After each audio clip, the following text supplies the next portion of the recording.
All right, Shalom. This is the ISUPK. Started at 1 West, 125th Street, Harlem, New York, on the commanding General Yohana. Also, remember, check out.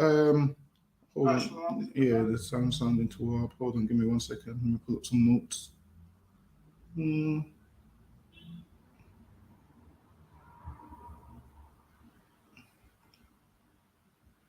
So, yeah, remember to check out Commanding General Yohana's radio show, which there's one Monday and Saturday, 2 a.m. That's UK time.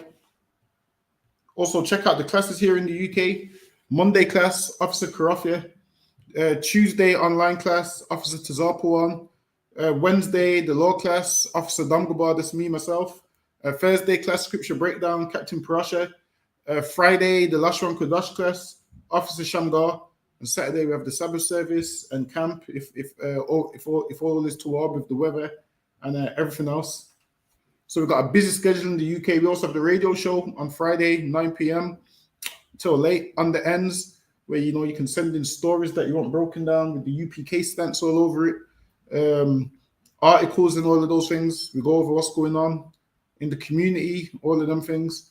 So we go over all of them stories. And any questions, just type them in the chat and we'll get to them. But today we're going to go into the Bible and we're going to go into some other books because there's this misconception that the Bible's a white man's book. There's this misconception that, the Bible was given to you by the white man. He used that to enslave you. That's his book. So there's all these misconceptions. So today we're going to go into where all these things came from. We're going to go into where the white man giving you the Bible came from. We're going to go into where him using it to enslave you came from. We're going to go into all of those. Lord allow we get to cover all of those. So we're going to go into all of those things today of where that came from and what people mean when they loosely say it. And then we're going to go into people talking about the original Bible, that the Bible's been changed, all of those things. Because you hear a lot of these things, but then nobody gives you proof. So no one gives you proof or facts. So they'll say one thing, they'll say, yeah, because the Bible's been changed. And if it's been changed, show me the source of where it's been changed from. Show me the one that it's been changed from. So I would need to see the version that you have, which differs from the version that I have if my one's been changed. Show me the so-called original one, and then show me the one that I have and show me what's been changed. But nobody can't show you that. You'll say, well, what's been changed? And then they will start saying stuff that makes no sense. They'll start saying stuff with no logic. It's been changed because there's all these different versions.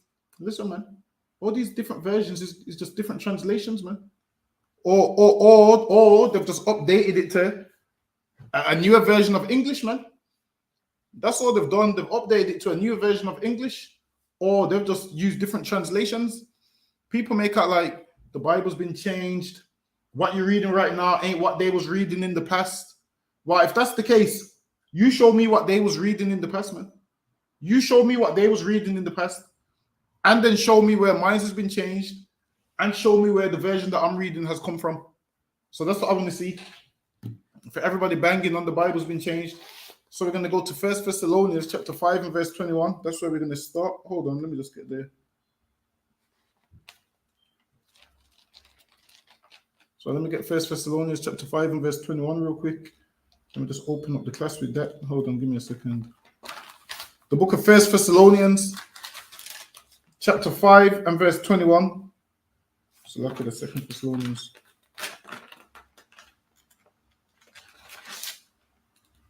All right, the book of 1 Thessalonians chapter 5 and verse 21 says, prove all things. Now, everybody that tells you the Bible's been changed, they don't prove nothing, man. The Bible says prove all things. So whenever anybody tells you something, you tell them to prove it, man. Anybody tells you anything, you say, well, prove it. And chances are they won't prove it. There's some people who will tell you something, and the way they explain it, you would think this person has to be telling the truth. But I'll still tell them, prove all things, man. Because I've heard people talk some nonsense. Man. I've heard people say the disciples didn't roll with Christ, and they thought they had facts, and they didn't prove nothing, man. These are just words that come out of their mouth. This is 100% true because the disciples didn't roll with Christ. All of this nonsense. I can show you in the Bible that they did roll with him, man. They'll say, oh, the Bible's been changed. It's 100% facts. The Jesuit priests and the scribes and the... Well, show me where it's been changed, man. You show me. And I'll show you where the translation came from. I'll show you where they translated it from. I'll tell you all about the Textus Receptus, which is talking about the received, which means the received text. I'll tell you about the Dead Sea Scrolls, and when they put them side by side with the King James Version, I said it was accurate, man. That's what scholars said. So who should I listen to? A scholar or any lunatics? So lucky, give me 1 minute.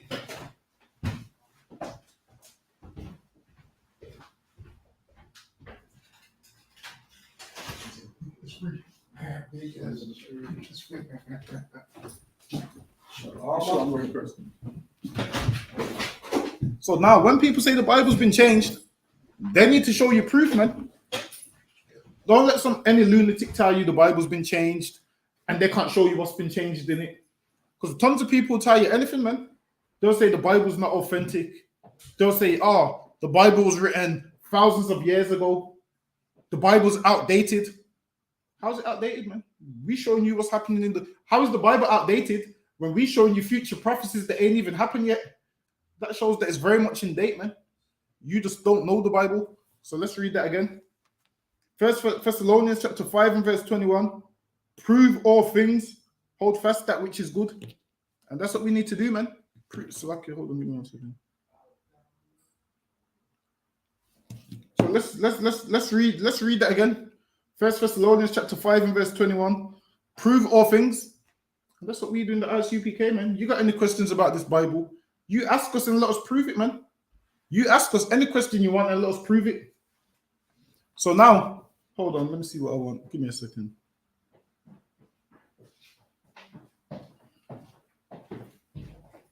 Hold on, give me 1 second.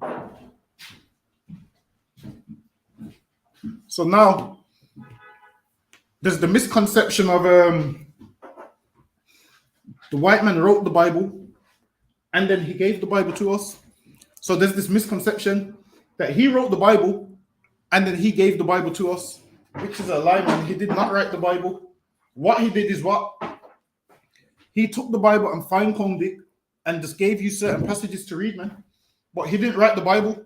The Bible predates him, man. And hold on. This is what they gave you. Now, this is the Bible. This is the 1611 King James Version Bible. This is what we read. This is it. So this is what we read. Now, he took this. This is what he done. He took this, he read it, and then he removed all the militant verses in there. Meaning not from this. He gave you a watered down version. So what he done is he took the Bible and he said, okay, then I don't want to read this to my slaves. I don't want to read this to my slaves. I don't want to read this to my slaves. So he decided what he didn't want to read to his slaves. So he took the Bible and he was like, damn, that's too militant. Let's not let them get hold of this Bible. So what did he do? He narrowed it down and he gave you this. So this is what he had for you. This is called the Negro Bible.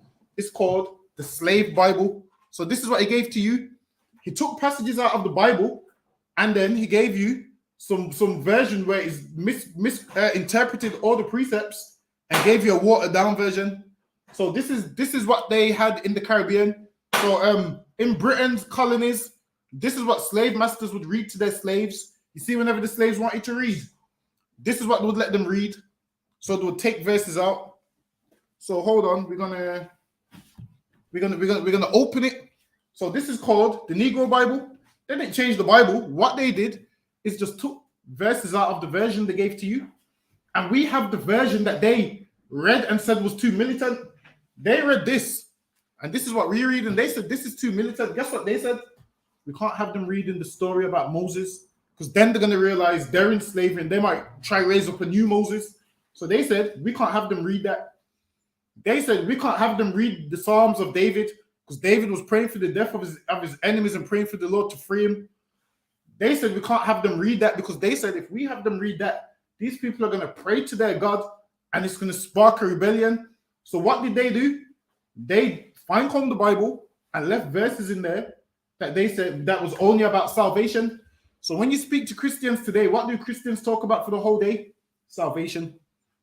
What do Christians talk about for the whole day? Love. So the same verses that the white man forced you to read, which was out of context anyway, these is the ones which Christians still hold dear to their heart today. These is the ones that they hold dear to their heart, and they don't read the rest. But them same verses that the slave master gave you to read, he broke those down wrong. So today you're gonna get the correct understanding on them. So hold on, let me just open this.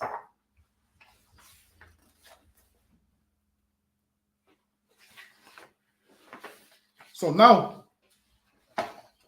it says the slave Bible was published in 1807.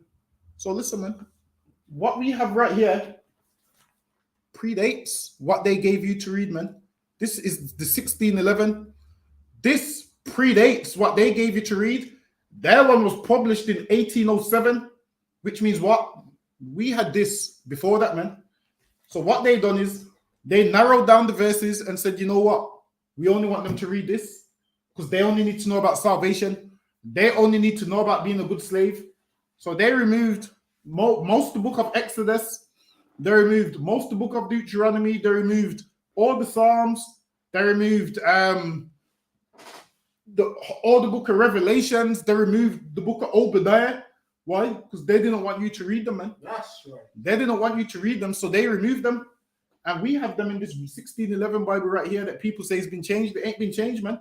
The white man knows it ain't been changed because he read it and said this is militant. And he goes, we can't have our slaves read this, man. Because Right. he knew how militant it was. So he said, we can't teach our slaves this. So don't give me this, the white man gave us the Bible. Listen, man, the Bible predates him. The records of Obadiah and Psalms and Deuteronomy and the story of Moses predates him.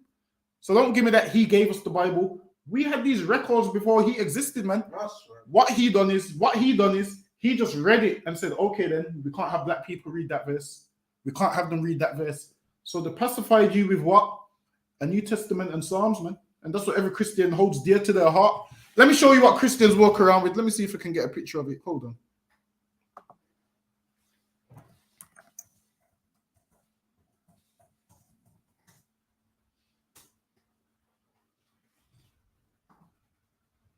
Hold on.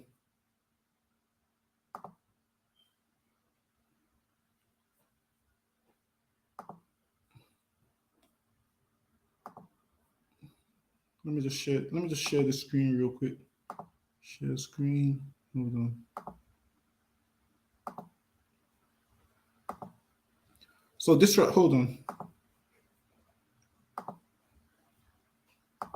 So this right here is what your grandma walks around with, man. New Testament and Psalms. What about the Old Testament, man? What about all of that? What about Genesis, Exodus, Leviticus, Numbers, Deuteronomy, Joshua? What about all them books, man? They just have the New Testament and Psalms, which makes no sense. Christians will say the Old Testament is done away with, but then they'll read Psalms. How does that make sense?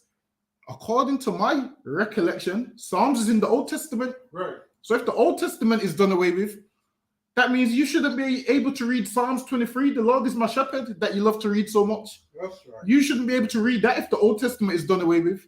You can't pick and choose what books is done away with in the Old Testament. But this is what your grandma walks around with, New Testament and Psalms. All of them have it, the pocket-sized one. They pull it on the dashboard in their car. They pull it everywhere, man. And they open it up on Psalms 23. According to my recollection, Psalms 23 is in the Old Testament. So you shouldn't have a book of Psalms if the Old Testament is done away with. But this is what happens when we listen to our oppressor. We believe the Old Testament is done away with because we don't understand it. Hold on, let me stop sharing that now. All right, so now let's go back to this book. It says the Slave Bible was published in 1807. Now, hold on. Let me show you when the King James Version was authorized. Hold on.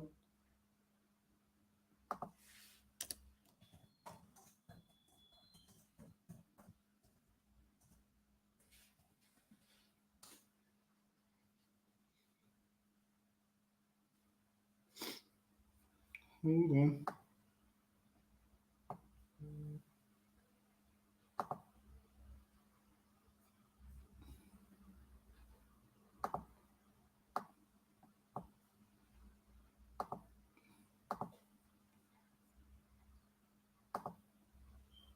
hold on. You know what? Let me make it easier. Hold on. Let me type in.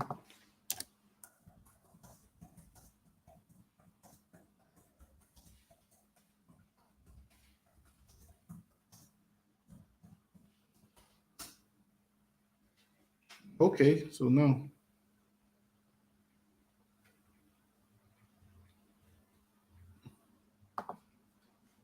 All right, now let's share the screen.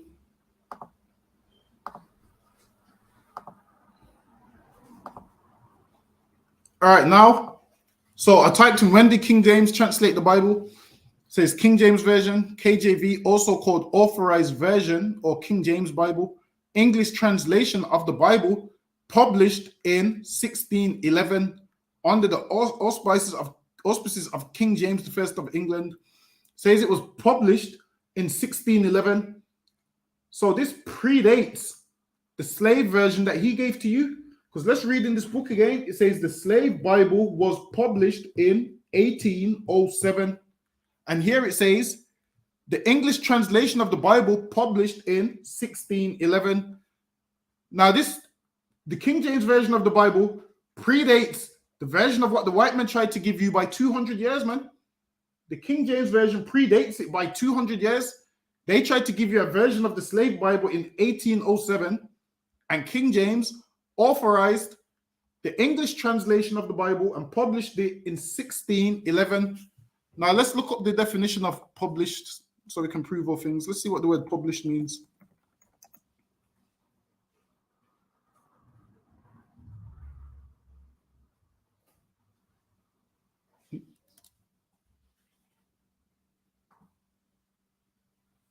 Hold on. Says published means of a book, journal, piece of music, etc., prepared and issued for public sale or readership. So the King James 1611 version was prepared and issued for public sale or readership in 1611, man. So we've been holding on to this Bible from 1611.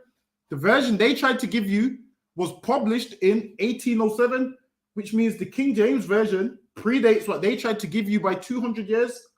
And guess what?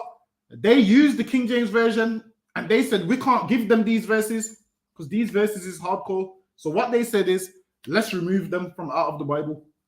Well, not out of the Bible. They said, let's remove them from what we want them to learn. So then they gave you like a pocket-sized Bible, man. While they had the King James version hidden away from you. All this time it's been your book, but they just didn't want you to read it. And they didn't teach you how to read it. So they gave you some watered-down version, man. Hold on. Let me stop sharing this. So now let's read on. It says the slave Bible was published in 1807. It was commissioned on behalf of the Society for the Conversion of Negro Slaves in England. Now they gave you a watered down version so they could convert you to Christianity. And what did they teach you? Salvation, salvation, salvation. And what do Christians teach in 2022? Salvation, salvation, salvation. God loves everybody. Love your enemies. The same thing they gave you and told you to follow is the same thing Christians follow till this day. So nothing's changed. Now, the Bible's not a white man's book, but Christianity is the white man's religion. So you need to know how to separate the two. The Bible is our book, but their religion is a white man's religion. And every black man and black woman that converts to Christianity, they're following a white man's religion, whether they know it or not. And if you don't know it, you should hit up the ISUPK, man, because that's what the classes is for. Right. So you can learn how to leave that religion, man. Right. So you can learn how to leave that slave master's religion, to not serve him and worship him. So now, it says the slave Bible was published in 1807. It was commissioned on behalf of the Society for the Conversion of Negro Slaves in England. It says the Bible was to be used by missionaries and slave owners to teach slaves about the Christian faith. So they didn't care about nothing. They just used it to teach you about the Christian faith. And we're going to read on. And to evangelize slaves. The Bible was used to teach some slaves to read, but the goal first and foremost was to tend to the spiritual needs of the slaves in the way the missionaries and slave owners saw fit. So they didn't give you the whole Bible. What they done is taught you verses out of context, which they saw which would help push their agenda, which would turn you into a weak man, which would stop you from rebelling against them. So they give you out of context verses.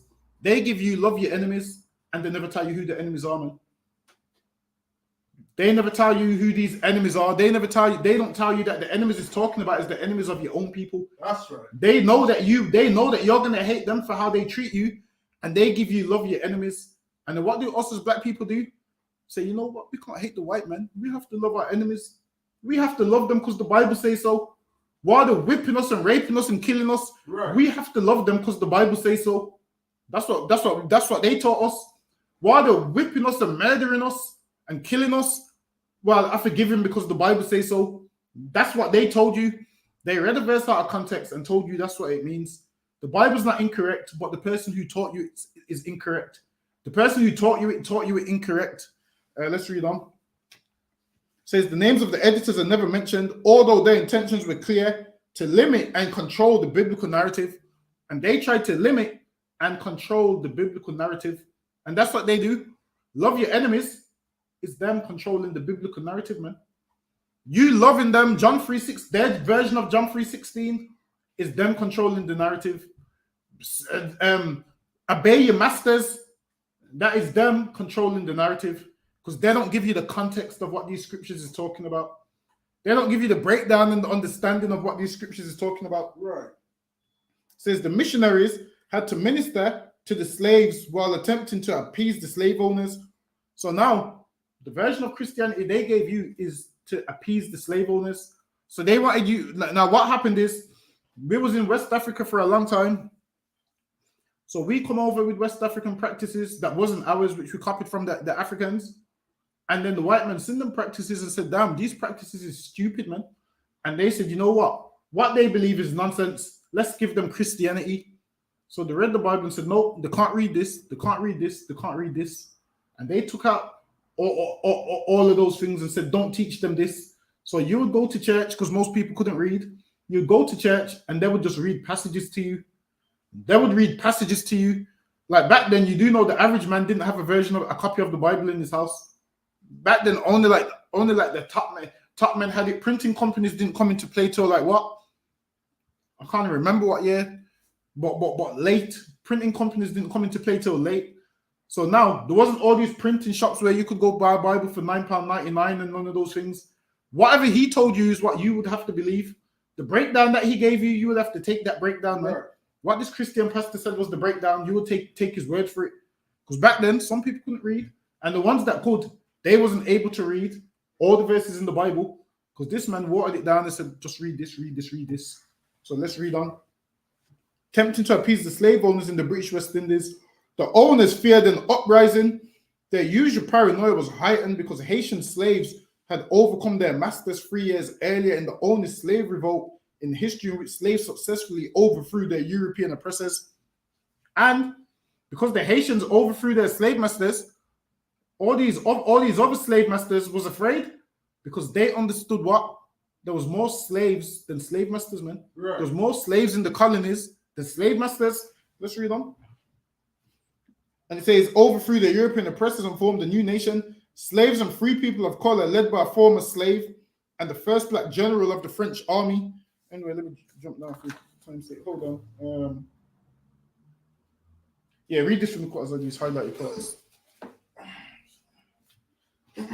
So now we're going to read more. The microphone? No, we're using the laptop speaker. From the start, yeah? Yeah, go ahead. There was an uneasy tension as the slave owners sought to maintain control and keep the slaves working calmly, and the abolitionists began to question the moral cost of slavery. Go ahead. The abolitionist movement was growing, and for the first time, the souls of the slaves were being considered as they prepared to compile a special Bible for slaves. So now they wanted to compile a special Bible for slaves. Now they wanted to compile a special Bible for who? For slaves. So they wanted to compile a special Bible for slaves. Remember we said this 1611 version predates the 1807 slave Bible that they gave you, where they took all the verses out. So now they took the same Bible that we have here, which is letting you know that this is the original.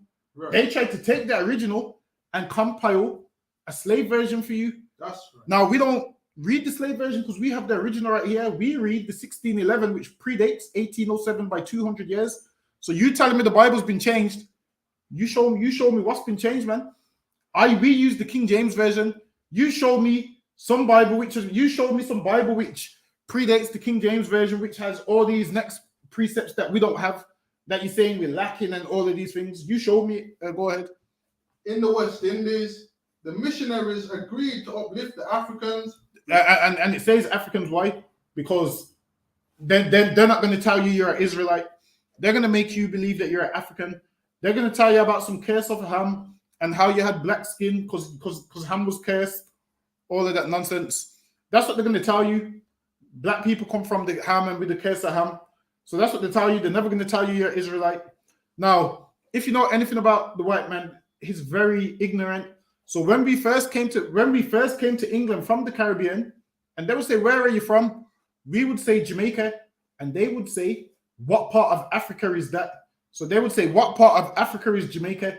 Because they don't know geography, they don't know about maps, they don't know about the atlas, they don't know about none of those things because they're very ignorant. Right. So they would say, "What part of Jamaica is Africa?"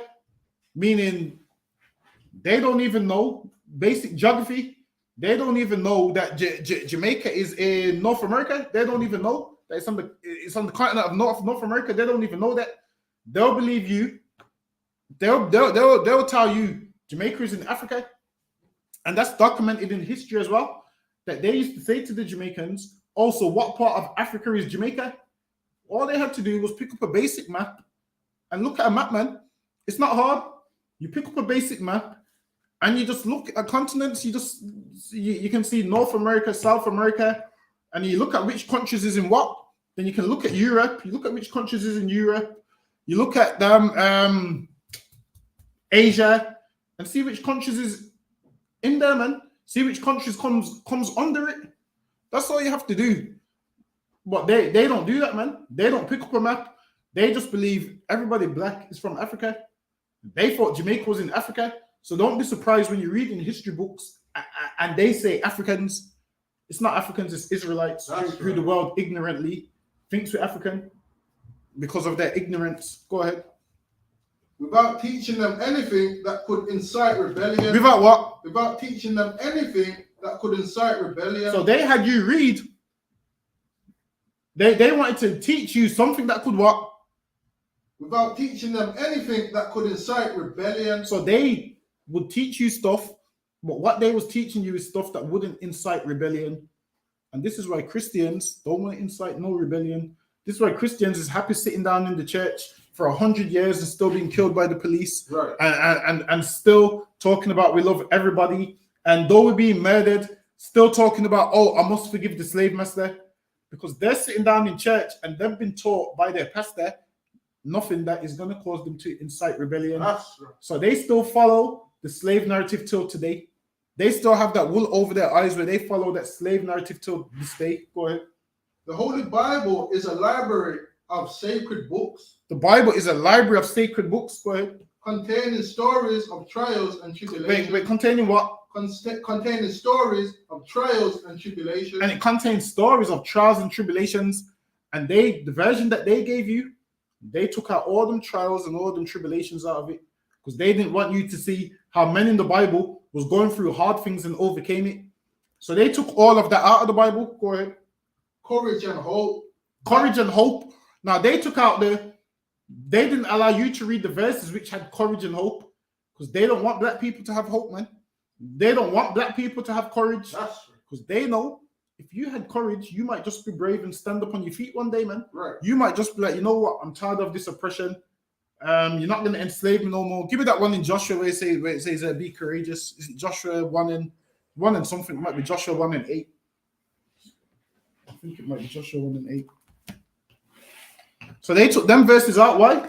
Because they didn't want you to have courage.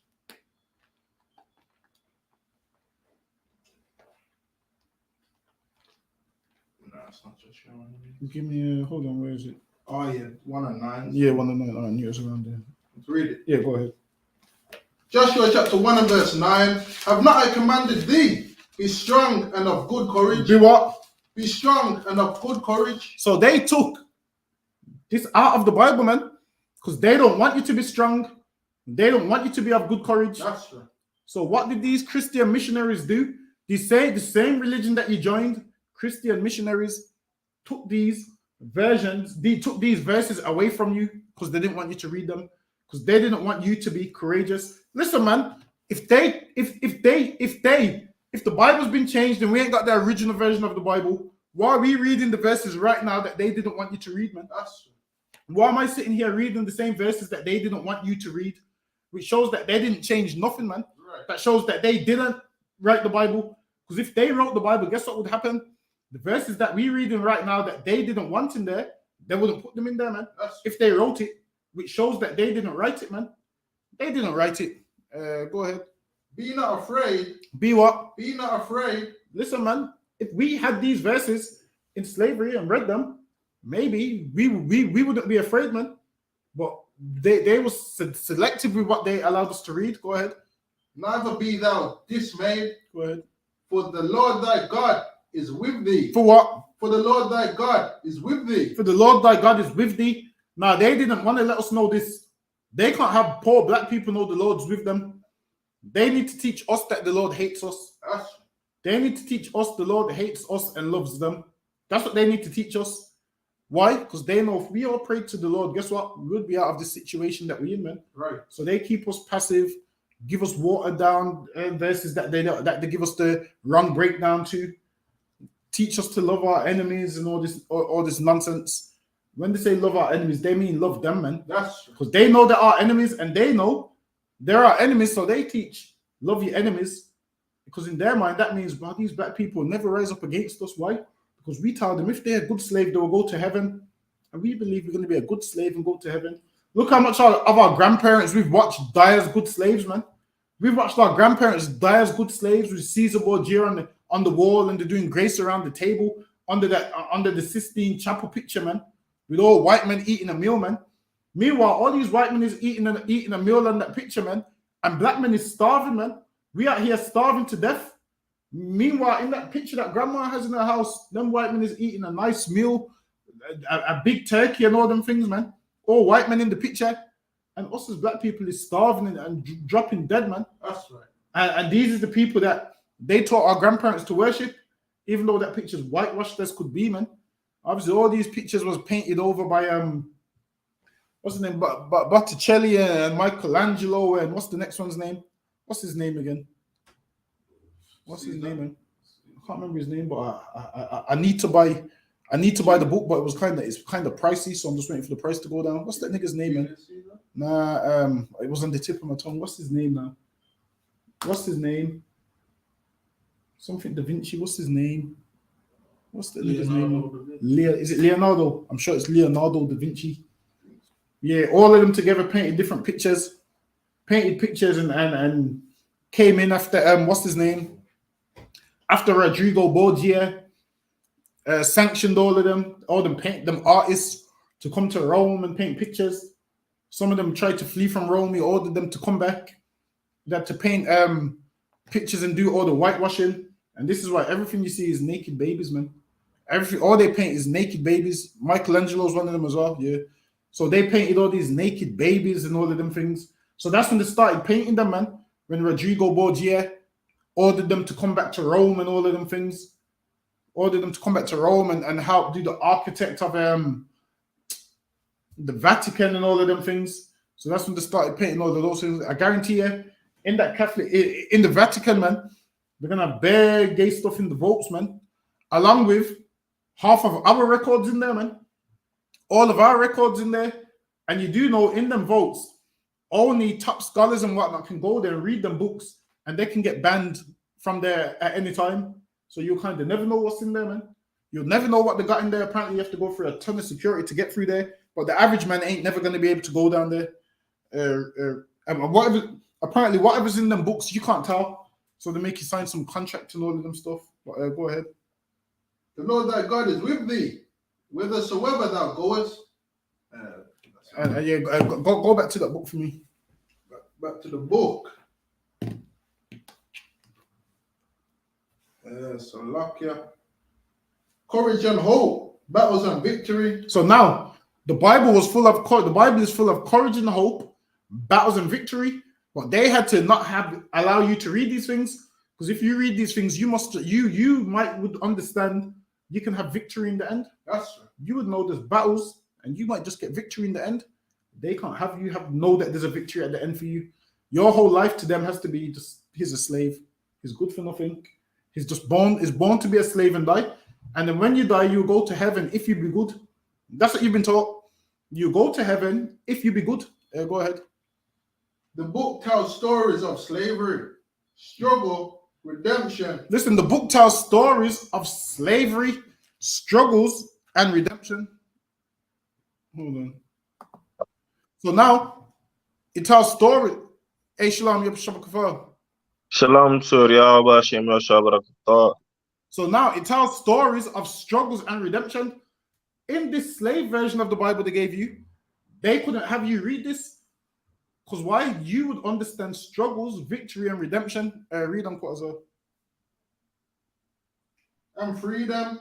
And what? And freedom. And what? And freedom. In slavery, they couldn't have you read a Bible that talks about freedom, man. That's true. They couldn't have you know about freedom. Because if you knew about freedom, you would understand you deserve freedom on earth, and you don't have to die and go to some place in the sky to get your freedom, man. Right. Listen, man, this white man, if heaven was in the sky where we go when we died, you'd be a slave there, man. That's right. You'd be picking cotton in heaven, man. You need to understand this. His heaven is our hell, man. That's You think you're gonna die and get peace with the same man? Imagine this. This man's been a monster to me on the earth, and then he dies and goes to heaven. And then when I die, I have to see my slave master in heaven. What? And you think, okay, me and him's gonna sit down and be equal in heaven? Life don't work like that, man. right. You would be picking cotton in heaven, man. That's right. If heaven was in the sky, according to what they say, you would be in the so-called garden of God picking cotton, man. That's where you would be, man. They tell you, yeah, heaven's God's garden, and we all gonna be there smelling lilies and living life. You would be a slave there, man. Right. Don't let them lie to you and tell you, oh, you have to die and go to heaven to get freedom. Listen, man, they didn't need to die and go to heaven to get freedom. They got their freedom on the earth, man. And we deserve to get our freedom on the earth. Why do I want to go to a place in the sky? I want to go to a place where I want freedom in a place where I can see cotton get picked, man. Right. Where there's concrete on the floor and houses get built, where cities get built, where businesses are. I want my freedom here, man. I want to see someone pick cotton on the earth, man. Don't tell me about going to the sky. I want to see someone pick cotton on the earth, man. I want to see someone in chains on the earth. I don't want to die and go to the sky. I want to see on earth, man. I want to look down and see my 2 feet, my arms. Don't tell me I'm going to leave this body and I'm going to be a spirit in heaven where we all one race and there's no colors. Listen, man. I want to look at my hands and see black skin and see a white man picking cotton, man. Right. That's what I want to see. I want a white man picking cotton in the flesh. Don't tell me I must die and go to heaven and then everything's going to be good. That means he gets heaven 2 times, man. Right. Why should he get heaven 2 times and the black man and Hispanic man only gets heaven once? That's right. That don't make no sense. We want our heaven on the earth, man. Right. Instead of you telling us we have to die to go and get it. That's some BS, man. Read on. Whether we are enslaved by our own sin or the cruelty of our fellow men, and whether we are set free by the grace of God, Go ahead. or through the bloody ravages of war, the Bible tells the story of our downfall, our enslavement, our battles, our escapes, our victories. And the Bible covers all of these things. The battles, the victory, the enslavement, all of these things. But they hid these things from you, man. They hid the battles from you because they know maybe if you understand the Bible and you understand how much times us as a nation went into slavery and the Lord delivered us, then you would know that the Lord can deliver you again. So they have to take these verses away from you so you'd believe there's no hope for you, man. You believe there's no hope for you whatsoever. Go ahead. And the glorious grace of freedom. Throughout history, the Bible has encouraged us to fight against our enslavement to sin, hell, death, and the grave. Go ahead. But it has also encouraged us to fight against our fellow man. And they took those things out, man. because they don't want you to fight against the fellow man. They don't want you to tell the slave master slave is wrong. They want you to believe, you know what, you should be a good slave and just live your life. And then when you die, you go to heaven. It's like, press the book, let me see what part I want. They believe that you should just die and go to heaven. Hold on, let me see which part I want. Yeah, keep reading. Hold on. Yeah, read that part. The same part we just reading. All right, go ahead. Who might choose to take our freedom and use us for his own purpose, just as Egypt enslaved the Jews. Just as what? Just as Egypt enslaved the Jews. Hold on, bro. I put on that speaker. Ira, you there? It's like you put on that speaker. It's on. Canada one Ira, you there? cancer, Amir. I can't hear him, you know. Hold on, give me 1 second.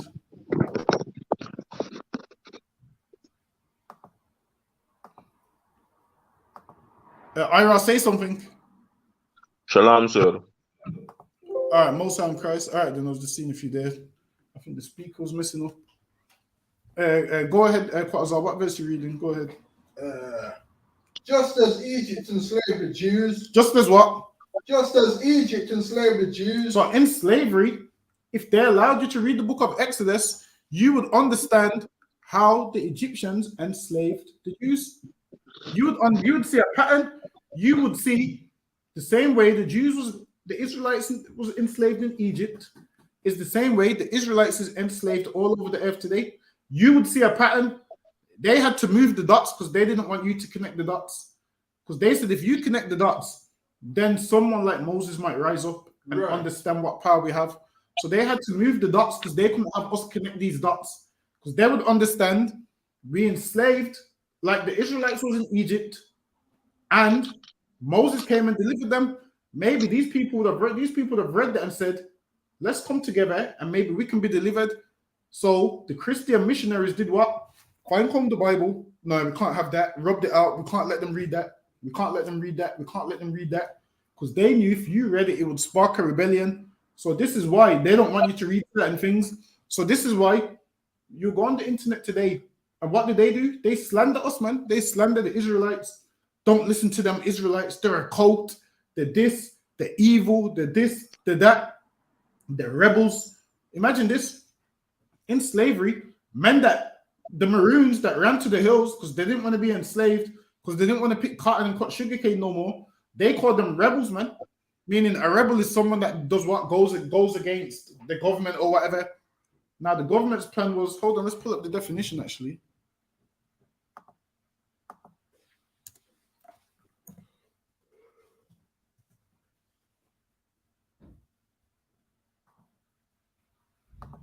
So now let's get the definition of what a rebel is, because that's what they call us, rebels and all of these things. So now it says a person who rises in opposition or armed resistance against an established government or leader. So they called them Maroons that ran for the hills rebels. Why? Because they didn't want to pick cotton. So they put it out there to the world, the rebels. If you catch these Maroons, kill them, deliver them to us, because they're rebels. And the same way they spoke about them is how they speak about us, because they say we are a person who rises in opposition or armed resistance against an established government. And this established government wants every black man to be soft and weak, man. Right. And we refuse to be soft and weak. Yes. So they go on the internet and say them Israelites are rebels, them Israelites are in a cult, them Israelites are a hate group. And that's why they use all these names, because they say we're rebels who go against their established government or leaders. Now, their established government wants every black man to be a weak Christian man that goes to church, that holds hands and plays the guitars and the organ. That's what they want you to do. Have a smooth face. That's how they want every black man to be. But when you grow a beard and say, I'm going to be masculine, I'm going to fight for my nation, I'm not going to join the LGBT community, I'm not going to do no disgusting acts, I'm not going to love the oppressor, I'm only going to love my people. They call you a person who rises in opposition. So black people loving black people is in opposition to what the oppressor wants. Right. The oppressor doesn't want black people to love black people. So you're a rebel, according to him, if you love black people. And he puts these words on it. So these is like trigger words. People hear these words, and then a light bulb comes on in their head like, oh, I can't be around them because they're rebels. Oh, I can't be around them because they're a hate group. Oh, I can't be around them because they're a cult. So he puts these words in their head. He puts these words in their head, which sounds disgusting and everything. And people hear these words, and then people paint us with those words that he uses, not realizing that it's a game that he's playing, man. Because what is a rebel? It says a person who rises in opposition or armed resistance against an established government. This government wants every black man dead and in jail, man. Right. And we don't want black men dead and in jail. That's right. We want black men to live a long life of serving the Lord, man. Right. We want black men to love other black men. But because we want that, we considered a rebel. Because it goes in opposition to what he wants, whereas he wants every black man dead. So really, these slave masters is the hate group, man. That's right. Enslaving black people, you're Right. you're a racist, not just a hate group, you're a racist hate group, man. Right. Who the hell did we enslave and murder and slaughter and chop people's hands off and rape? They're a hate group, man. That's right. When they say we're a hate group, who have we murdered? Nobody. Who have we raped? Nobody. Who have we enslaved? Nobody. And they call us a hate group when really they're the hate group, man. But when you do something that goes against their agenda, they paint you with a certain brush. So when people see you, people think, okay, red flag. People see us and think red flag until they get in these classes and realize, oh, I understand what these Israelites is talking about. They're speaking up on the behalf of black people because nobody else speaks for us, because nobody else wants to get labeled a rebel. Nobody else wants to get labeled a hate group and a cult. But let this white man call us whatever he wants, man. Let him call us whatever he wants. Because it's the devil the Bible speaks of, man. That's right. Who cares what he calls us, man? Hold on, let me stop sharing this. Read on Quazo. Just as Egypt enslaved the Jews, and Just as what?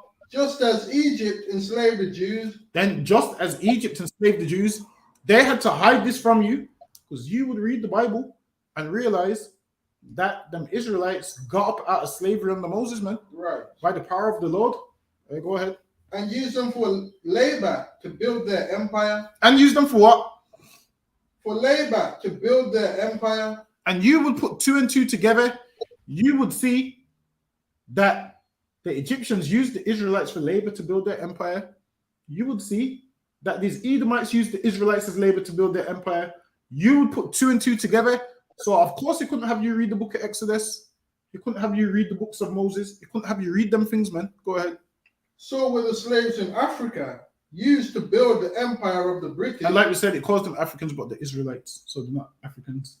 The Israelites, the world just calls them Africans. Because obviously they don't know better. Go ahead. And the ignorant, go ahead.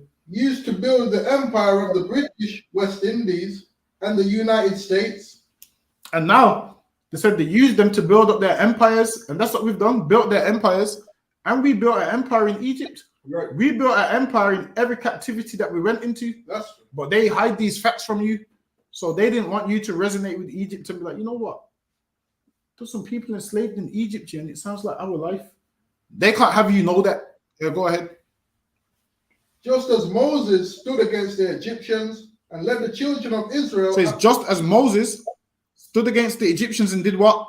Led the children of Israel out of slavery. And he led the children of Israel out of slavery. So look at Ira, give me Exodus chapter 1 and verse 8. Another one council.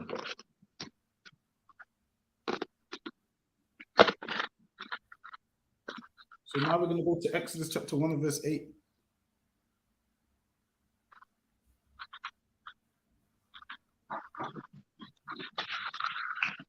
Read on. Yeah, go ahead. This is the book of Exodus, chapter 1 and verse 8. Now there arose up a new king over Egypt, which knew not Joseph. Now there arose a new king over Egypt, and this man didn't respect Joseph. He didn't care. Like people be like, yo, them Israelites, they're Joseph's people, man. And this Pharaoh, he knew of Joseph, but he didn't care. He'd be like, who the hell's Joseph? It would be like you telling me, yo, that's such and such his little brother. And I'd be like, yo, who's he? You think I care about him? That's what Pharaoh basically said. I don't care about these people and who Joseph is. Like back then, Joseph was the big man. Everyone knew about what Joseph done, how Joseph basically ruled Egypt. And this new Pharaoh basically said, I don't know no Joseph. Who's he? It would be like me coming to rob you. And you say, yo, I'm such and such his little brother. And I'll be like, yo, who's my man? As to say, is nobody. As to say, I don't respect him. So this Pharaoh didn't respect Joseph, and he didn't respect the people of Joseph. He just sent them and said, yo, these ain't our people, so we can enslave them. And he didn't give a damn about Joseph. We telling all these stories like, yo, we're the people of Joseph. Joseph is the reason why Egypt's still here, because when you had no corn and nothing, you came to us to buy corn. Joseph is the one that had the dream. Joseph was second in Egypt. You're telling all these stories, and this new Pharaoh rose up. I don't care about all of that. I don't care who was second, man. I don't care about Joseph. Khan needs to be picked, man. I don't care about Joseph. Judges, cities need to be created, man. You're talking about Joseph and your ancestors because I'm from the lineage of this Pharaoh rose up and said, I don't give a damn about none of that, man. Right. Meaning the new, not Joseph, he didn't respect him or didn't care. Go ahead. Another one go. Go ahead. Verse 9. Verse 9. And he said unto his people, behold, the people of the children of Israel are more and mightier than we. And he said, the children of Israel are more and mightier than we. And guess what? In slavery, guess what happened? We was more and mightier than them. You do know there was more slaves than slave masters. There's more slaves than slave masters. So this oppressor done the same thing the Egyptians did. Said, let us deal wisely with them, man. Because they see our numbers. They see our numbers today. Once upon a time, black families were having 10 children, man. So now they have to deal wisely with us to stop us from having children. They deal wisely with us. You ain't got enough money. Don't have a child because you ain't got no money. Abortion, abortions is free on the NHS. You don't have enough money. Don't have a child because you ain't got a good job and you won't be able to support it. Don't have a child because this and that. So they deal wisely with us, man, to stop our nation from growing. Because back then, our grandparents was poor and they was having 10 kids, man. And guess what? All them 10 kids was just fine. All them 10 kids was just fine, man. So don't listen to all these people telling you money. You need money to have a child. That's a lie, man. You can take some apples and crush them up, man. You can take some apples and crush them up. You can rewash the baby grows. Damn, listen, man. We got a food drive in the school. A child ain't expensive. You can't afford food. You come to the ISUPK school, man. Right. We got SMA in the kitchen, man. Is that the one? What is our SMA? We got SMA in the kitchen, man. Some baby milk. Look at who's that? SMA the baby milk. Is that it's called? Listen, we got some SMA in the kitchen, man. Talking about babies is expensive. There's some SMA right. Listen, I can show you it right now, man. We got some SMA in the kitchen, man. Babies ain't too expensive. Don't let them lie to you and trick you, man. I read on Ira. Another one gone. Verse 10. Come on, let us deal wisely with them. And this is what this oppressor said, let us deal wisely with them. So how he dealt wisely with us by what? Giving us verses out of context and not allowing us to read the verses that we should have been reading, man. And the ones he did allow us to read, he gave us the wrong context. They dealt wisely with us because they know if they didn't put things in place, you would do what?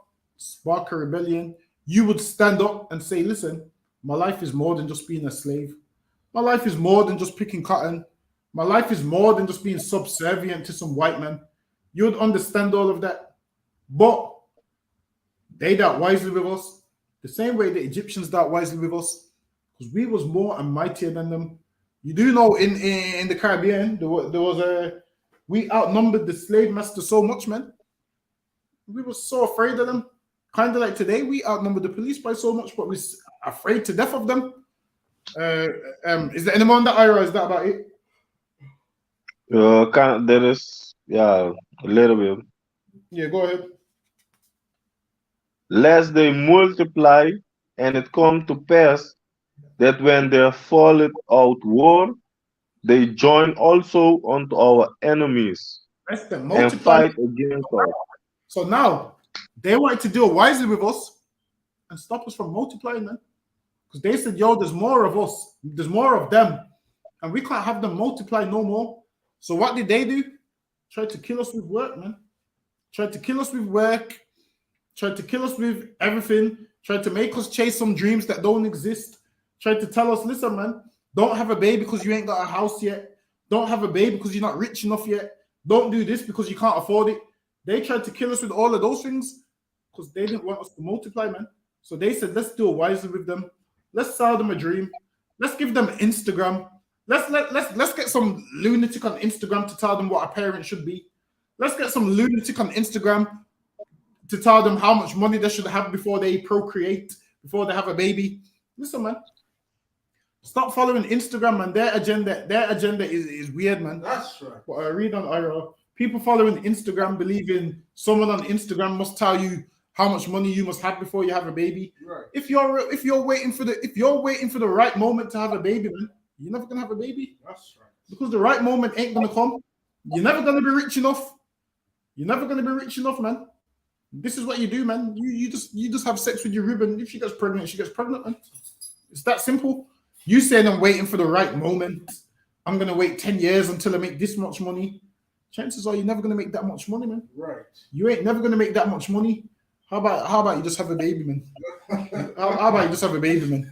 You trying to thinking you're gonna become a millionaire. I'm gonna be a millionaire first. You're not going to be a millionaire, man. Guess what? Your parents wasn't a millionaire and they had you, man. Imagine if they thought like you, Right. you wouldn't be here. Your parents was never a millionaire, never was close to being a millionaire, and they had you. Imagine if they said, I'm going to wait till I'm a millionaire and then I'm going to have a baby. You wouldn't be here right now to be talking this foolishness, man. I'm going to wait till I'm a millionaire. Read an IRA. Another one answered. And fight against us, and so get them out of the land. Of course we would fight against the Egyptians. Why? Because they're oppressing us, man. These nations is treating us horrible. Obviously, we're going to fight against you, man. Obviously, we're going to fight against you if you're treating us bad. They was concerned with us joining their enemies. Well, every nation is our enemy, man. The thing is, if we did join another nation to fight against them, guess what? This other nation is going to oppress us also, man. It's just how it goes. We join every nation, and that nation always ends up oppressing us. We should join no nation, man. We have our own nation who we're supposed to join with. Go ahead. Verse 11. Therefore, they did set over them taskmasters to afflict them with their burdens. Now they set over them taskmasters to afflict them with burdens, man. And that's what they do, afflict us with burdens. They set over us taskmasters, rulers, and so forth. Go ahead. And they built for Pharaoh treasures cities. And they built for Pharaoh treasured cities. They built treasured cities, man. Meaning what? We built Birmingham, we built London, we built Manchester, we built all these railways, railroads, we built the Caribbean. We built for these people treasured cities, man. You see these cities which is full of treasure and tourist attractions. We built them cities, man. We built up the Caribbean so much that these Edomites is buying holiday homes there, man. That's how much we built it up. But now they're buying holiday homes in the Caribbean because we built them treasured cities for them, man. And we don't benefit from these treasured cities. We built up England and don't get to benefit from this treasured city. We get told, yeah, go back to your country, go back to where you came from. After we built these treasured cities for them, we don't get no treasure from these treasured cities. Go ahead. Another one gone. Python and Ramses. Go ahead. Verse 12. But the more they afflict them, the more they multiplied and grew. The more they afflicted us, the more we multiplied, man. Like, the more all these nations tried to get rid of us, the more us pop up, man. You tried to get rid of us, and guess what? There's something in us where we just keep having more babies, man. Right. You keep trying to kill us, and we keep having more babies. The more you afflict us, the more we're going to grow, man. Imagine this. You make a man work a 10-hour shift, and you do that thinking, okay, this is going to tire him out. It's going to stop them from growing. Nah, man, we go home, we have sex, and have more babies, man. Right. I mean, that's the only fun thing we can do with how you enslave us and have us working all these hours. Right. We ain't got no time to do nothing else but go home and make more babies, man. Right. And the more you afflict us, the more we're going to grow. Imagine this, you've been afflicting us all day, and we go home to our room, dinner's made, she's all soft, and all of those things. Listen, man, we're going to have more babies, man. We're gonna have more babies, man. We've had a hard day, and we're gonna go home and relax and have downtime, man. She's gonna rub our back and say, "Yo, you've been picking up the bricks for them pyramids, man." She's gonna rub your arms and say, "Your biceps have grown, man." So lucky. She's gonna say, "All the bricks you've been picking up for the pyramids, your biceps have grown, man." And we multiply, man. So they think they can get rid of us. It's not gonna work, man. The more you try to get rid of us, the more we're gonna go and have more babies, man. Right. And it says the more they afflicted them, the more they grew. And the Egyptians hated it, man. They was looking at us like, damn, I'm trying to get rid of them, but they keep popping back up. They keep having more babies, and it grieved the Egyptians. Read on Ira. Another one cancer. And they were grieved because of the children of Israel. They was grieved, man, because they was mad at the fact that we having 10 babies, man. They was mad at the fact that we're having all these babies, and it grieved them because they didn't want us to be more than them, because they understood if there's more of us than them, they was fearful. Like obviously with them, they're carnal, so they go by numbers, whereas numbers don't mean a thing. Numbers don't mean a thing to the Lord, but to these Egyptians, numbers means everything. So us being more in number, to them it means these that can overthrow us. Whereas even if we was less in number, if the Lord's with us, we can overthrow you, man. The Lord can take one man to overthrow 1,000 men if he wants. But they're carnal. The Egyptians are carnal, so they see numbers and they're fearful. Whereas with us, we shouldn't go by numbers because we know the Lord's with us. We know the Lord don't care about large numbers. Usually the Lord shuts down an army with a few men. Why? So he can show his power, man. So he can show his power through those men. So it's supernatural, so people can know, yo, this is of the Lord. So only these other nations go by, yeah, there's 500 of us and 50 of them, so we're going to win this war. We don't work like that, man. We go by the Lord's with us, so we're going to win this war.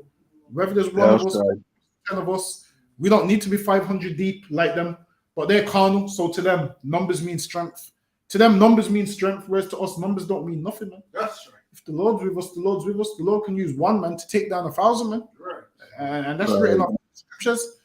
But was there anything else in that IRA? Was that about it? Yeah, it kind of goes into the same though, but all right, no sir. All right, then read it. Read it. Give me some more in that book as well.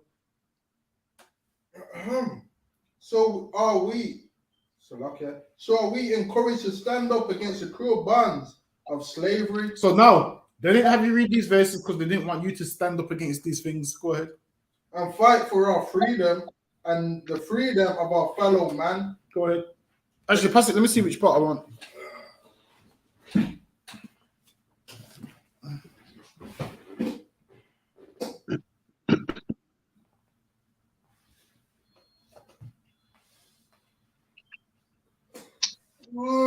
Yeah, keep reading. There's more on that.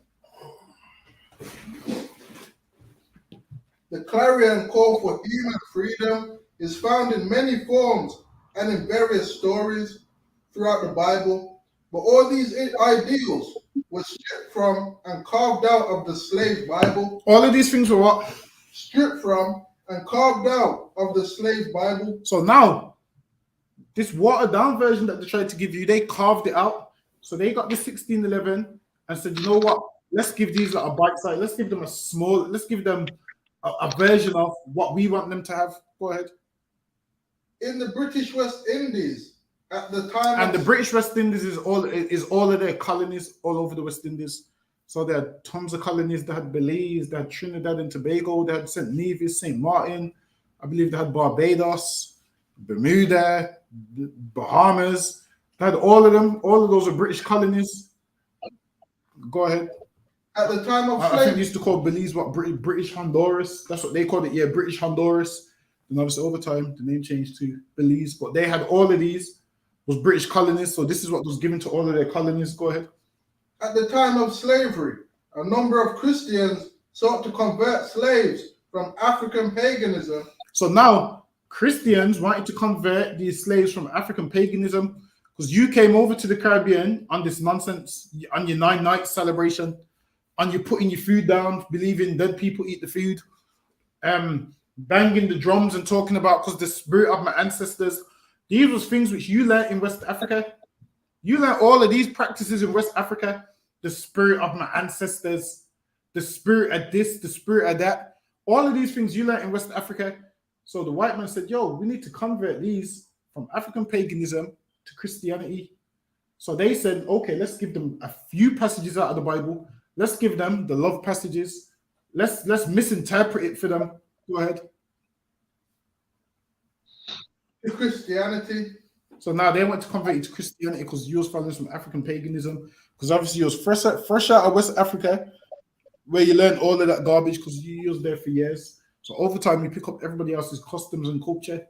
Hold, Ira, give me Psalms chapter 106 and verse 35. I believe that's the one.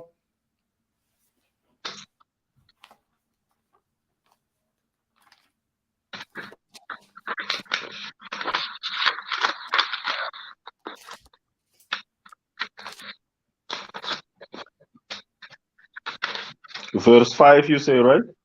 Verse 35. 35, all right. This is the book of Psalms, chapter 106 and verse 35. But were mingled among the heathen and learned their works. And that's what happened to us when we was in West Africa. We was mingled amongst the heathen and we learnt their works. So the African spirituality is stuff that we decided to learn. When we went to the Caribbean, the East Indians religion, we learnt their works. So that's why most of us are running around talking about we're Rastafarians, because we learnt their works. Whenever we amongst the heathen, what do? We learn their culture and their practices. So read that for me one more time, Ira. Another one can. But were mingled among the heathen and learned their works. And we were mingled amongst the heathen and we learnt their works. So when we was in West Africa, we learnt the Africans' works. When we was in Jamaica, we learned the East Indians' works. We learned all of their works. Now that we're in England, we learning the Islam. Now in England, we're learning Christianity.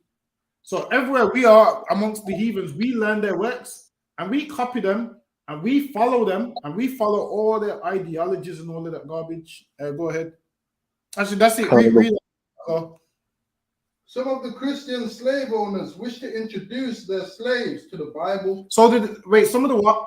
Christian slave owners wish to introduce their slaves to the Bible. So this Bible was already written. We had this Bible from 1611, and now it says some of the Christian slave owners wanted to introduce their slaves to the Bible. So this is why people say the white man gave you that Bible. He didn't give us the Bible. The Bible was already there before him, man. We had these records before him. He just had it in his possession and gave you a watered down version of it. Gave you a fake breakdown. That's what he done. He gave you a breakdown that makes no sense, and you didn't know no better, so you just followed this breakdown. But he didn't give you it as in he wrote it and gave it to you. Because if he wrote this for you, why would he prophesy of his own destruction in the end? Why would he give you all them stories in there that he didn't want you there in the first place? Read on. However, to do so would be to introduce them to concepts of hope, encouragement, and the struggle for personal freedom found within the book. Read that part again. However, to do so would be to introduce them to concepts of hope. See, so now they said if we introduce them to the Bible, it's going to give them concepts of what? Hope. So they said if we introduce these slaves to the Bible, it's going to give them concepts of hope. Go ahead. Encouragement. And the struggle for personal freedom. Go ahead. Found within the book. Found within what? Found within the book. All these things was found within the Bible. So they read it and fine-combed it.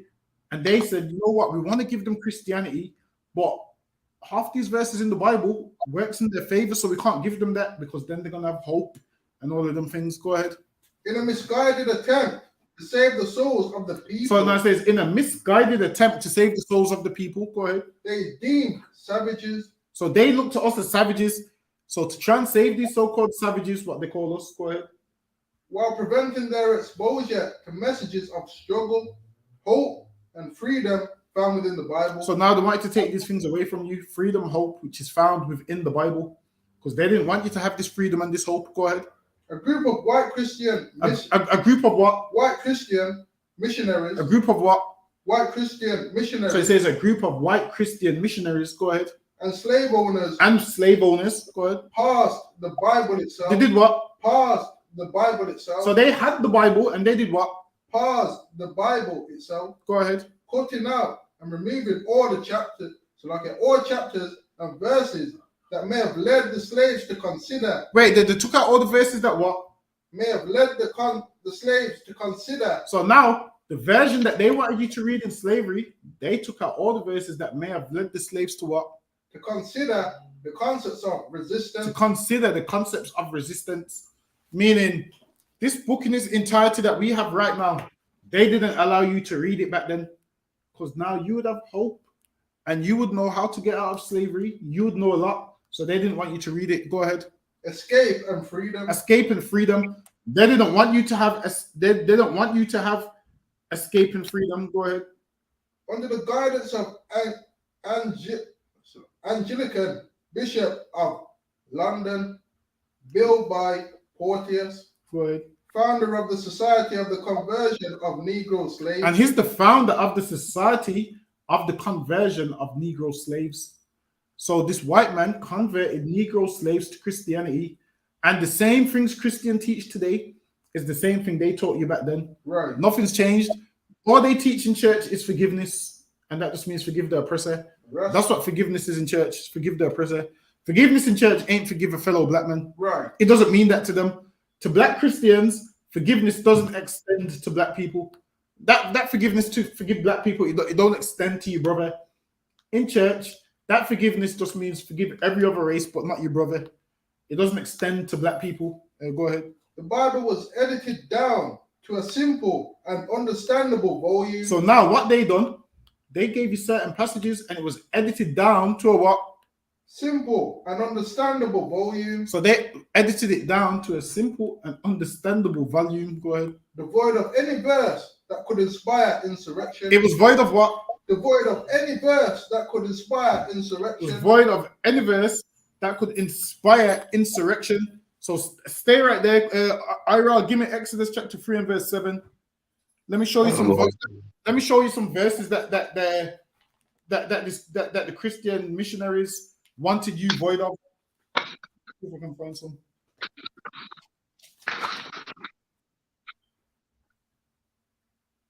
So now they read these verses and said, we can't have them slaves read this. So they wanted you void of these verses. They didn't want you to read these verses because it might spark insurrection. Now let's pull up the word insurrection. Give me 1 second, Iro. Answer.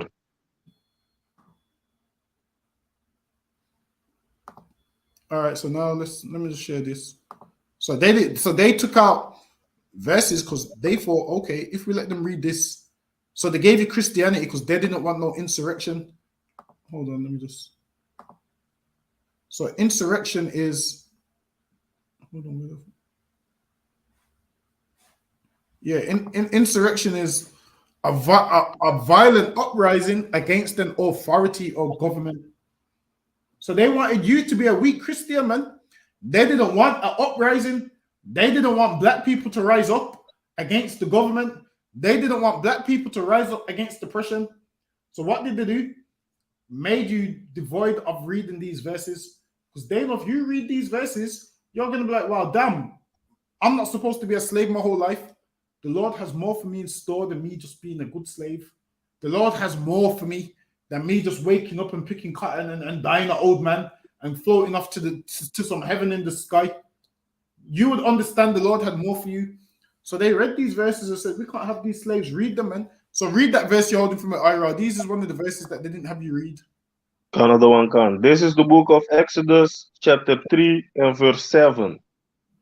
And the Lord said, I have surely seen the affliction of my people, So which are in Egypt. they didn't want you to read this because maybe in slavery you might just understand the Lord seeing your affliction, man. That's true. You might just understand the Lord is against you picking cotton, man. Right. The Lord is against them treating you that way.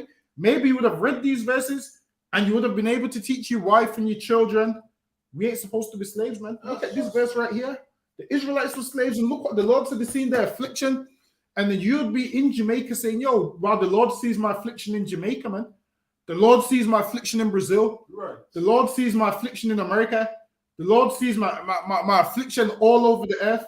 You'd have read these verses and understood the Lord sees my affliction, man. That's right. But because they teach you that you're a savage and the Lord don't care about you, and you didn't know these verses, you just sit down and mope around all day with your head down, feeling depressed, thinking, you know what, wow, this is my life. Because of the color of my skin, this is the life I've been given. Whereas if you had access to these words of Moses, man, how the Lord seen their affliction, the people in Egypt, the Israelites in Egypt thought the same thing, man. They was vexed, man. They thought nobody cared about them, and the Lord said this seen their affliction. If we knew these verses, we would know the Lord sees our affliction in England, man. That's right. The Lord sees our affliction in Jamaica, in Brazil, in Puerto Rico. The Lord sees our affliction all over the earth. If we understood these verses, we would understand the Lord sees our affliction. Read on. Another one come. And have heard their cry by And of what? reason. And have heard their cry. And I've heard their cry, man. And I've heard their cry. Back then, we cried and we didn't know the Lord heard, man. The Lord hears our cries and our prayers. So they took these verses out because they understood if we let them read their verses, they're going to see a similarity between the slaves in Egypt and there's slavery all over the earth today. They would see it's similar. Go ahead. Another one come. Of by the task, and I have heard their cry by reason of their taskmasters, for Listen, I man, know their sorrow. he cries from our slave master, man. The Lord hears our cries, us crying about our slave master every day, how they're overworking us, how they're whipping us, killing us, how they're shooting us dead in the streets, man. We need to understand the Lord hears our cries. That's right. But the Christian church don't want us to read these verses, man. Right. And that's why them Christian missionaries find home the Bible and try to hide them verses from you. And this is why they teach you today the Old Testament is done away with. Because they know if you find these verses, you might just stand up on your feet, man, and understand you need to be a man. You might just do that. Obviously, they don't want you to do that, though. So they take all these verses away and hide them from you. Go ahead. For I know their sorrow. Verse 8. And I am come down to deliver them out And what? of the hand, Hold on. and And what? have come down to deliver them. And it says, and out. I have come down to deliver them. Now, they hid them verses from us because they didn't want us to know the Lord is going to come and deliver us. So they hid them verses and told you, yeah, when you die, you float off to heaven. Whereas the Lord could come down and deliver us, man. The Lord could come and deliver us anytime he wants. But they teach you, you have to die and go to heaven. Just be a good slave and obey your masters. Obey your masters, and then you will go to heaven. So in your mind, you're saying, well, the Lord's made this man my master, so I have to obey him. Go ahead. Deliver them out of the hand of the Egyptians. And deliver them out of the hand of the Egyptians. We would have read this and said, yo, the way the Lord delivered them out of the hand of the Egyptians, he's going to deliver us out of the hand of the white men. That's right. We would have read this and said the same thing, man. We would have said, we would have put two and two together. So this is why they couldn't have you read it. Is there any more on the Ira? Counsel. Go ahead. And to bring them up out of the land And unto to bring the them good land. onto a what? Unto a good land. So don't let the white man tell you, oh, yeah, be a good slave and die and go to heaven. The Lord said, I'll come down and deliver them and bring them to a good land, man. Right. And that good land was on the earth. They didn't have to die to go to heaven, to go to a good land, to go to a place with milk and honey. The Lord destroyed them Egyptians and took them to a good land. Now, in slavery, they taught you, you have to die and go float off in the sky. We didn't need to die and go float off in the sky. The Lord could have delivered us and took us to a good land, man. We would have read that and realized, you know what? Maybe being a slave my whole life ain't an option no more, man. Right. We would have said, you know what? The Lord can deliver me. The Lord can deliver us as a nation. We would have had hope. They didn't want you to have that hope. So they just told you, yeah, just be a good slave, die, go to heaven. Whereas we would have read this and said, well, Moses and the Israelites didn't have to die and float off into heaven. Right. They didn't have to die for them to get peace. They didn't have to die for them to get rest from slavery. The Lord delivered them and they went to a good land. Maybe we would see these things and understand this could be us also. We wouldn't have to be crying in the Caribbean every night, man. We wouldn't have to be crying and saying, "Oh, I can't wait to go to heaven. I'm going to be a good slave, so you can accept me in heaven, Lord." You're thinking you're doing right by the Lord by being a good slave to this white man. When you're not, man. This man's just lied to you and bamboozled you, man. He's lied to you, man. Ira, is there any more? So like you said, that's it on your point, sir. Oh yeah, I don't know, sir. Read them quite as well.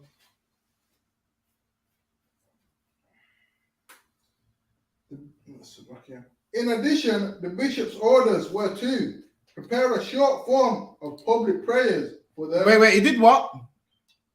Orders were to prepare a short form of public prayers. So now the missionaries said, you know what?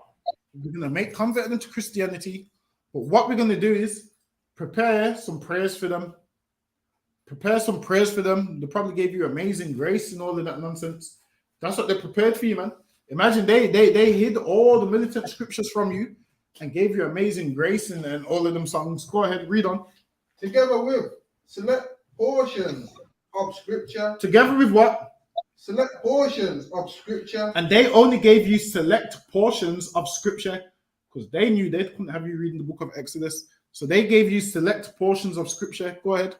Particularly those which relate to duties of slaves. So now they left you with verses which they believe related to slaves. So they misinterpreted them verses, and that's what they left you with. Go ahead. Slaves towards their masters. So now they left you with verses, and this is why everybody comes to us and says, "Oh, bro, the Bible says servants obey your masters." The white man put that in there, so usually obey your master because the Bible tells you to obey him. So they read that out of context, and they believe that when they read the Bible, that means obey the white man. That's the first thing that comes in their mind. Obey the white man. That's what they think that verse means. Go ahead. British clergy, missionaries, and slave owners in the British West Indies found themselves in a position of deciding what parts of the Bible slaves would be allowed to read. So now they decided what parts of the Bible slaves would be allowed to read. Now, if this was just some fairy tale book like people make out, he would have just said, read all of it. He would have just said, well, just let them read all of it because nothing in there makes sense and it's not true. But they understood that this book was so hardcore, they couldn't have you read all of it, man. They sinned this book and said, we have a problem. We can't have these niggas read this book, man. Because if we have them read it, they might just wake up to who they are. That's why they try to hide it and try to just narrow it down and give you a small book of New Testament and Psalms. Everything out of context. Go ahead. They had to choose which parts would be needed. They had to choose what? Which parts would be needed. They had to choose which parts would be needed. Who are they to tell you which parts of the Bible is needed, man? Right. Imagine this. They're trying to choose for you which parts of the Bible is needed. And the parts they chose for you, which they believe is needed, is the same parts that they read in the Christian church today that they don't understand, that they misinterpret. Go ahead. To teach salvation. And now this is why Christians always bang on about salvation. But how does that get you salvation? Because they learned this from the white man. I guess enslaving people gets you salvation because he enslaved us and he believes he's getting salvation for it. So when we enslave him, we're going to get salvation for it too then, according to what he says. Imagine this. He can kill you and he still believes he's going to heaven. He can enslave you and he still believes he's going to some heaven in the sky. Right. Listen, man, by his standards, when we enslave them, that means we go to heaven in the sky also. By their standards, that means we go to heaven in the sky also. Right. If that's the case, it can't be one rule for one and another rule for the other. Why are we bad when we say we want to enslave them, but when they enslave us, it's a beautiful thing and they're going to go to heaven? Listen, if I enslave one of them, that means I should go to this so-called heaven to talk about too. Right. Listen, man, if the white man had it his way, he would colonize everywhere, man. Us. He would colonize where the Lord's throne is if he had it his way, man. He would try to go there and colonize there too. This man, no stone can be unturned with him. He wants to take every last stone, every last stitch of land. He wants to put his flag everywhere. Read on. Of the soul and obedience to the master. And they say, you must be obedient to your master. While leaving aside all other chapter. What? While leaving aside all other chapter and verses. And they left aside all other chapter and verses. Go ahead. An example of a verse deleted is Galatians 3, chapter 3 and verse 28. So now they deleted Galatians chapter 3 and verse 28. They deleted Galatians chapter 3 and verse 28. So lucky Ira, give me Galatians chapter 3 and verse 28. Canada one comes with. Hold on, let me get there with you.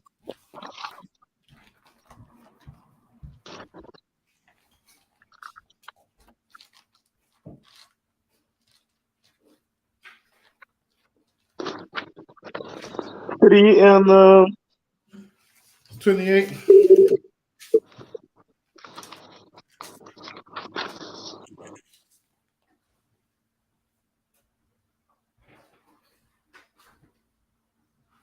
read it on.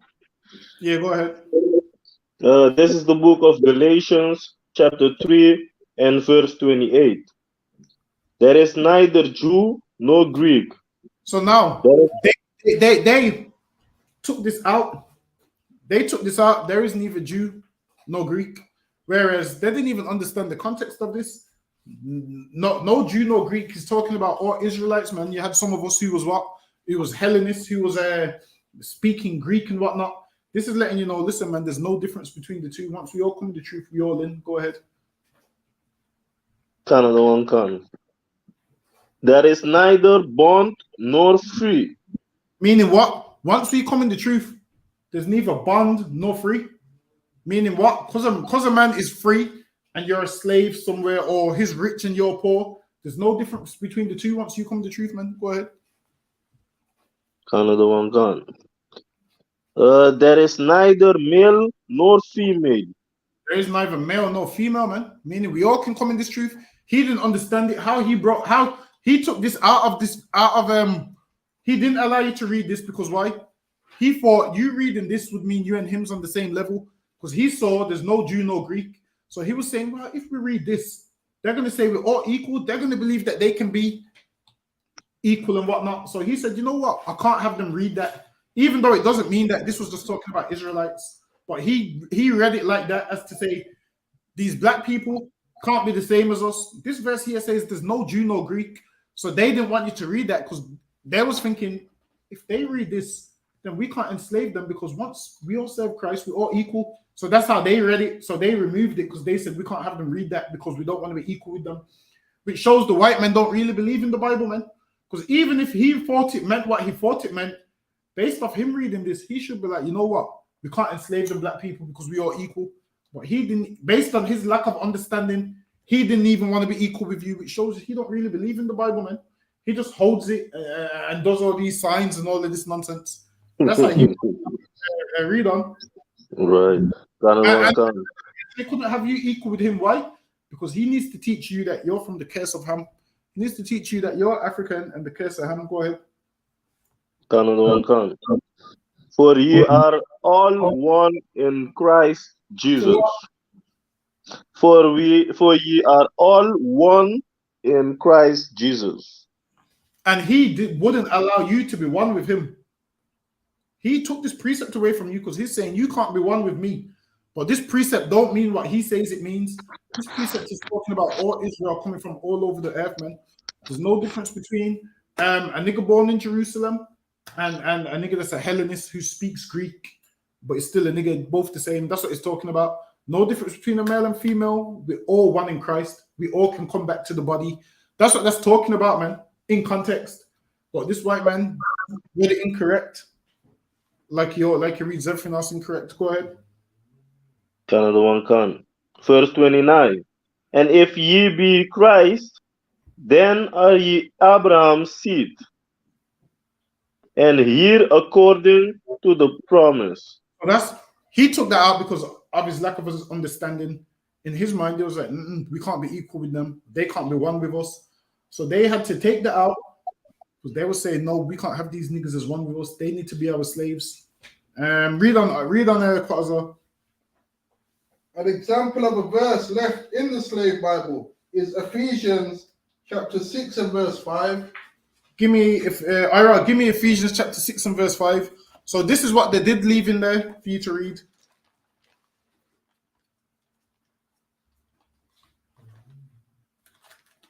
So this is what they did leave in there, Ephesians chapter 6 and verse 5.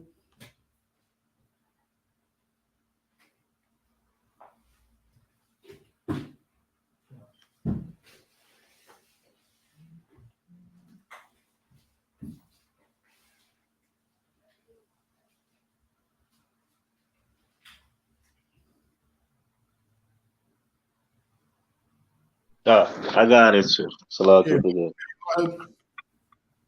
Yeah. 3 and 5 was it, right? Ephesians chapter 6 and verse 5. So these is verses that they left in there for you to read. And the go ahead. This is the book of Ephesians, chapter 6 and verse 5. Servants, be obedient to them that are your masters, according to the flesh. So that's what they left in there. Servants, be obedient to them, which are your masters according to the flesh. Now they left that in there and said, be obedient to your masters. So people read that and think this means be obedient to the slave master. Nah, man, it says be obedient to you. Give me verse 1. Canada 1 can. This is the book of Ephesians, chapter 6 and verse 1. Children, obey your parents in the Lord, for this is right. What? Children, obey your parents. Read on. In the Lord, for this is right. In the Lord. Now go back to verse 5. Canada 1 can. This is what the Servant, be obedient to them that are your masters according to the flesh. Servants, be obedient to them that are your masters according to the flesh. What does that mean? Can you say it again? Read that one more time, Ira. Canada 1 can. Servants, be obedient to them that are your masters according to the flesh. Be obedient to those that outrank you. There you go. Give him a hand. That's all it means, man. Be obedient to them that outrank you, man. That's your masters. It's talking about what? The brothers in the truth. This ain't talking about be obedient to some white man. This is talking about you being obedient to the men that outrank you, man. Your masters according to the flesh, meaning these men is over you in rank. And by you being obedient to them is you being obedient to the Lord. The white man left this verse in there and made that like by you being obedient to him is you being obedient to the Lord. When it ain't even talking about that. But when they read that, they left out verse 9. Go down to verse 9, Ira. Canada 1 can, sir. This is the book of Ephesians, chapter 6 and verse 9. And ye master, do the same thing unto them, forbearing, threatening, knowing that your master also is in heaven. Masters, why didn't the white man? If the white man thinks he's the master, why didn't he read this? Verse 9 says, "And ye masters, do the same things unto them, forbearing, threatening." Meaning what, man? Don't be threatening and harming us. And all. Why did they read this, man? Why did they abuse us? They should have read this verse. Read on. Knowing that your master also is in heaven. Knowing what? Knowing that if they believe that there was our masters and there's a master in heaven, maybe they shouldn't have abused us, man. Why didn't they read verse 9? They leave out verse 9 and they only go to verse 6 or verse 5 and say, servants, be obedient to your masters. So they read that and say, yeah, be a good slave to your masters. Let this man whip and beat you and all of those things. You can drop that. Read them, Quazar. In their attempt to eliminate all verses that could plant the seed of rebellion. So now they attempted to eliminate all verses that could plant the seed of rebellion. Go ahead. In the mind of the slaves, about 90% of the Old Testament and 50% of the New Testament was deleted. Wait, how much did they delete? 90% of the Old Testament. They deleted how much of the Old Testament? 90% of the Old Testament. And this is why Christians today say the Old Testament is done away with, because they listen to the white man too much. That's right. And back then, they took away 90% of the Old Testament because they didn't want you to know 90% of the Old Testament. Right. Go ahead. And 50% of the New Testament. And they took away 50% of the New Testament. How is this a white man's book? This ain't no white man's book, man. That's right. He took away 90% of the Old Testament because it was too black. Right. He took away 50% of the New Testament because it was too black. That's and it will spark rebellion and freedom for you. And he couldn't have you read it, man. So he took all them verses away. Go ahead. In the Standard Protestant Bible, there are 1,189 chapters. So it says in the Standard Bible there are 1,189 chapters. Go ahead. But the Bible given to the slaves contained only 232. It says, but the Bible given to the slaves contained only what? 232 chapters. Contained only 232 chapters, which means this man took almost 1,000 chapters away from you, man. Right. This man took basically 1,000 chapters away from you. Go ahead. Absent from the Bible were all the Psalms. Absent from the Bible or what? All the Psalms. He took away all the Psalms because he knows in them Psalms, David was praying for the death of his enemies, man. Right. David was praying for freedom. The Psalms give you hope. So this man took away all the Psalms. He didn't allow you to read none of the Psalms, man. Go ahead. Which express hope. Which express what? Hopes. He took away all the Psalms which expressed hope because they didn't want black people to have hope. This man really done a number on us, man. He took all these verses from us, tried to hide us from our God, hide us from our history, make out this book belongs to him, when really he knows it belongs to us. So he started to try and delete verses and not allow us to read them. Go ahead. For God's delivery from oppression. And he took out the verses of God's delivery from oppression. Go ahead. And the entire book of Revelation. And he took away the entire book of Revelation because it speaks about him being the red dragon and all of those things. It speaks about him being the devil. So he took away all the verse chapters in Revelations. Go ahead. In the slave Bible, the book of Exodus excludes the story of the rescue of the Israelites. See, and the book of Exodus, it took away the whole story of Moses and the rescue of the Israelites because he knew if you read that in slavery, you would understand, damn, this sounds like my life. So he took away the whole book of the Exodus rescue story. Go ahead.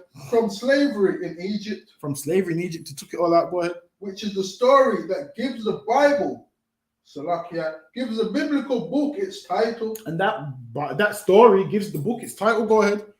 But the Bible includes Exodus chapters 19 and 20. And this is why Christians always say the 10 Commandments, because he left that in there for them. This is why Christians is so hung upon the 10 Commandments and don't know nothing else. Because the same thing that he taught them is the same thing that they only know today. Right. It shows the same thing that the slave master gave them is the same thing they're following till this day. That's right. Everything out of context. Go ahead. Where God appeared on Mount Sinai and gives his law, the 10 Commandments. They made sure to leave that in there. Go ahead. The slave Bible left intact Joseph's enslavement in Egypt. And they left intact Joseph's enslavement in Egypt. You know why? Because they twisted it. You see the story with Joseph. They made out that Joseph went to Egypt and was a good slave and got power and rank by being a good slave. So they teach you, be a good slave, and hey, one day you might be like Joseph. Be a good slave, and hey, one day you might be like Joseph. There's tons of good slaves, and none of them ended up being like Joseph, man. And Joseph weren't no good slave. Don't let them lie to you and twist the story. Right. They twist the story and make out that Joseph was some coon and whatnot. Joseph was a gangster, man. This is what Joseph done. Joseph got all his brothers in Egypt and made the Egyptians go broke, man. Made the Egyptians end up working for him. He brought all their cattle off them, which means what? They can't farm no more. So when they get hungry, what did they have to do? Sell their cattle. Then because they sold their cattle, they couldn't make money. So what happened when they got hungry again? They had to work for him in order for them to get food. Joseph was a businessman. Joseph understood how to rule a nation, man. And he done that. But they don't break it down like that. The way they break it down is, yeah, Joseph was in Egypt and he was a good slave. And he got power and respect for being a good slave. So if you be a good slave, hey, one day you might become supervisor like Joseph. So you, your whole life, try and become the supervisor like Joseph. Not realizing it don't work like that, man. Not realizing Joseph wasn't like that. Read on. It provided an example of someone who could accept his lot in life. It provided an example of someone who could accept his lot in life. So they made that like Joseph went to Egypt, was a good slave, and they gave him rank because, you know, he followed all the slave master's orders. And if you do the same, you'll get the same treatment, which is a lie. Go ahead. And work to the best of his ability. And what? And work to the best of his ability. And this is why they tell you, you best work to the best of your ability, man.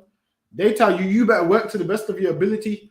If you want to be like Joseph, if you want this, if you want that. They removed tons of stories out of the Bible, man. And then they gave you the Joseph story and broke it down incorrect. Had you thinking, yeah, Joseph was a good slave, you'd probably like that. I'm gonna get everything I desire. Go ahead. Within those circumstances, and was rewarded for his efforts. And was what? Rewarded for his efforts. And was rewarding for his efforts. Go ahead. That's it. All right, and then with that brings us to the end of the class. We'll do the rest next week. We're going to do the security announcements. And we'll be out of here. This is the ISUPK security announcements. We are the ISUPK, started at 1 West, 125th Street, Harlem, New York. Rule for new brother and sister. When a new brother or sister comes into the school, they are off limits for 6 months. They are to be saluted only. They are here to shed themselves of the world. If they need transportation, the teacher will arrange it. After 6 months, if a brother or sister has an interest in a particular person, he or she must get permission from the head to speak to a brother or sister. There is another 6 months in which the brother and sister will court each other. After this 6 months period, the brother and sister will get permission from the head to marry. Tithes, which is a commandment. Numbers chapter 18 and verse 21. Malachi 3 verses 8 to 10. Means 10th in Hebrew, Masha'ara. 10% of every penny of any increase the Lord gives you. Give to treasury department or teacher. Priest fund, free will offering for the priest. Not mandatory. Whatsoever amount you would like. Upcoming holy convocations. Closing of the Feast of First Fruits in June. Let me get the hold on. Let me get the dates on the wall. Give me a second.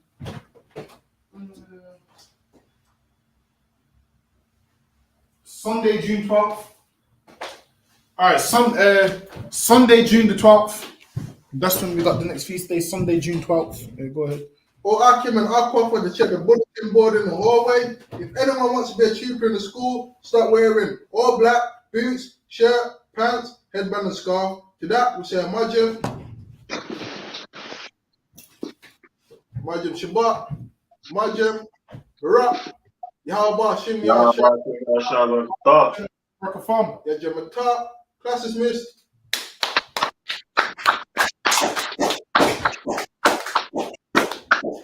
Ira, for Waterford coming through. I can't hear him. Ira still there. Can't share them here. All right, for Waterford coming through again. All right, Shalom Israel. We'll be here tomorrow with Captain Crush at 7 p.m. All right, Shalom.